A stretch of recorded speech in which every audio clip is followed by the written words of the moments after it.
There was no wardrobe or bridge that took us to Loriya. We found no spyglass, and we tapped no wand against cracked bricks. No, Loriya existed alongside reality, and only Loriya and I could see it. I named Loriya after her, believing that if she felt like she was part of the world, then maybe she would see it like I did. And it worked.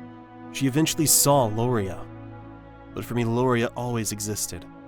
Sometimes great ogres would steal my breakfast cereal, or centaurs would shoot arrows at Mom's favorite vase. These were not uncommon occurrences. I had at first believed that everyone could see Loriya, and after several attempts to explain it to friends and family, I realized that this magical land was my own. At the time Lori was born, I had already become the king of Loriya, which to my knowledge had no prior name.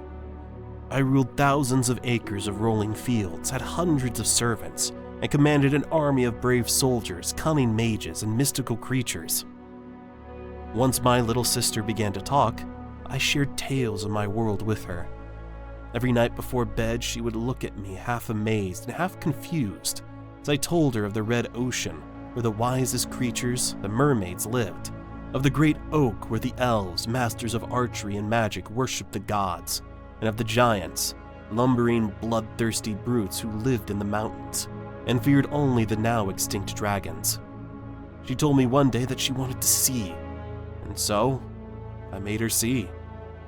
In Loriya, we were sibling rulers, king and queen. When her presence was announced to the citizenship of my land, they greeted her with arms wide open. Everything was perfect, peaceful, until our father went away and the pixies began to infest the forest of Loriya. It was immediately apparent that Dad hadn't come home the previous night, when he wasn't sitting at the breakfast table with us. Mom made our usual meals. I, a bowl of Cheerios, Lori, pancakes with syrup. We ate willingly, but we were curious when Mom did not make herself any food, nor did she sit down with us like normal. I looked over at Lori for an answer, but she merely shrugged as Mom walked out of the kitchen with her shoulders slouched and hair unkempt. We could hear Mom begin to cry. As if to give Mom privacy, Lori and I decided to have breakfast in Loriya.